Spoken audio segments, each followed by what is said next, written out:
sekalian, perkenalkan nama saya Kurnia Istiqomah dengan NIM A1B32402 dari Program Studi Pendidikan Bahasa Arab Fakultas Keguruan dan Ilmu Pendidikan Universitas Jambi, Angkatan 2024. Dibuatnya video ini untuk memenuhi syarat UTS mata kuliah Muqaddimah fi Al-Adab dengan dosen pengampu Ustadz Adi Muhazainul Mustafa SSMPD, dan materi yang saya ambil yaitu dari bab 4 macam-macam sastra Arab.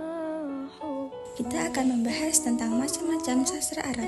Dalam kajian sastra Arab, sastra dibagi menjadi dua bentuk utama, yaitu sastra kreatif dan sastra deskriptif. Kedua jenis sastra ini memiliki fungsi dan ciri yang berbeda. Yang pertama yaitu ada sastra kreatif. Apa itu sastra kreatif? Sastra kreatif adalah karya sastra yang lahir dari imajinasi, perasaan, dan kreativitas seseorang pengarang, serta sastra kreatif bertujuan memberikan keindahan bahasa sekaligus menyampaikan pesan tertentu kepada pembaca atau pendengar. Sastra kreatif dibagi menjadi dua bagian, yaitu syair dan prosa. Yang pertama yaitu syair. Syair merupakan bentuk sastra Arab yang paling terkenal sejak zaman dahulu.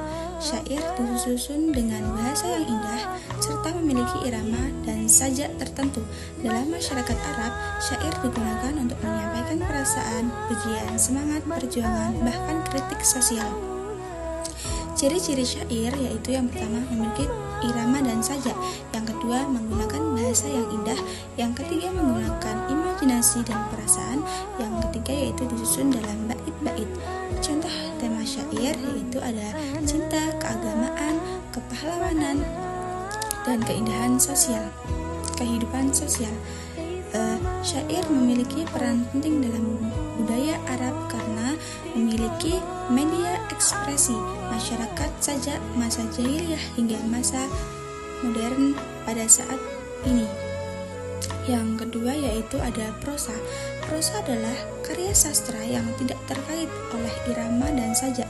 Bahasa prosa lebih bebas dan biasanya digunakan untuk menjelaskan cerita atau gagasan secara lebih luas. Bentuk prosa dalam sastra Arab antara lain yaitu ada cerpen, novel, hikayat, artikel, dan esai. Ciri-ciri prosa yaitu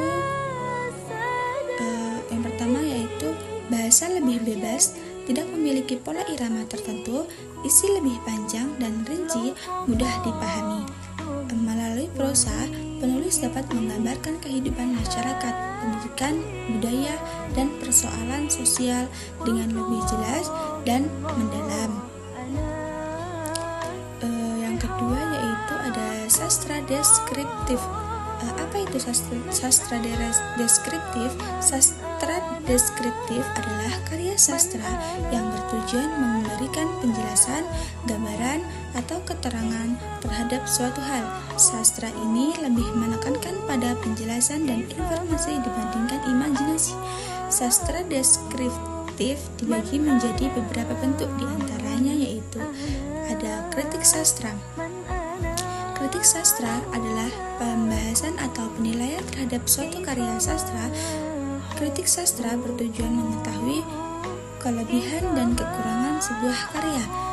Fungsi dari kritik sastra yaitu yang pertama menilai kualitas karya sastra, memberikan masukan kepada penulis, dan membantu pembaca memahami karya sastra.